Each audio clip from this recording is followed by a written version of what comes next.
Assalamualaikum Pak Ustadz. Nama saya Samsul. Saya berada di sini sudah hampir 3 tahun. Saya ingin bertanya Pak Ustadz.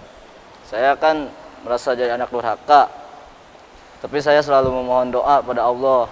Saya meminta ampunan. Apakah saya masih durhaka ketika saya masih memohon seperti itu? Mohon jawabannya Pak Ustadz. Tanya Ustadz. Bismillahirrahmanirrahim. Ketika ada pertanyaan bagaimana statusnya seorang anak ketika menyakiti orang tuanya, saking sakit hatinya seorang ibu ataupun ayah sehingga terlontarlah kata-kata yang kasar, contohnya kalimat anak durhaka. Apakah status anak durhaka itu akan terus disandang oleh anak tersebut ketika dia sudah bertobat, tentunya taubatan nasuha, kemudian juga sudah memohon ampun kepada Allah, lalu juga berusaha mungkin meminta maaf kepada orang tuanya, namun sesuatu hal yang tidak memungkinkan dia untuk bertemu dengan orang tuanya, sehingga dia tidak bisa menyampaikan itu. Apakah dia tetap menyandang status anak durhaka? Wallahu a'lam. Ketika seorang anak sudah memohon ampun kepada Allah dengan kondisi seperti ini, dia tidak bisa menemui orang tuanya, wallahu a'lam.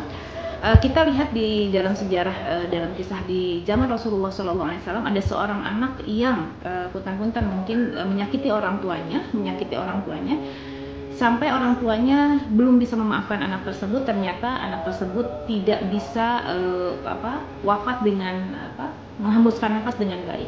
Namun saat itu kondisinya orang tuanya mudah untuk ditemui. Tapi untuk kondisi sekarang wallahu a'lam, ya. Hanya saja tetap terus saja taubatan nasuha, dan untuk orang tua sebaiknya ketika marah, jaga ucapan kita, karena namanya doa orang tua itu jangankan dalam keadaan serius, ya.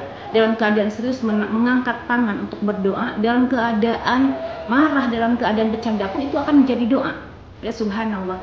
Jadi hati-hati untuk para orang tua. Ini pelajaran untuk kita semua sebagai orang tua. Apapun yang akan kita sampaikan, apapun yang akan kita ucapkan untuk anak kita, jaga lisan kita, jaga hati kita, karena walau bagaimanapun mereka adalah darah daging kita, dzurriyyah kita yang mungkin kelak akan menolong kita untuk mendapatkan jannahnya Allah. Allahu a'lam.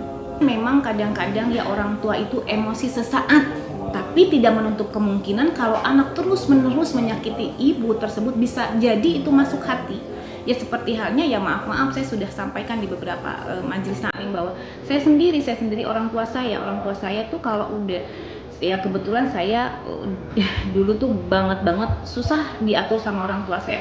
Mama saya tuh sampai kalau marah tuh doanya subhanallah, ketika marah tuh sampai kalau kegemas sama saya bilangnya apa coba? Mudah-mudahan kamu jadi istri kiai, Subhanallah. Itu doa, itu merupakan doa walaupun dia sedang marah. Itu doanya orang tua.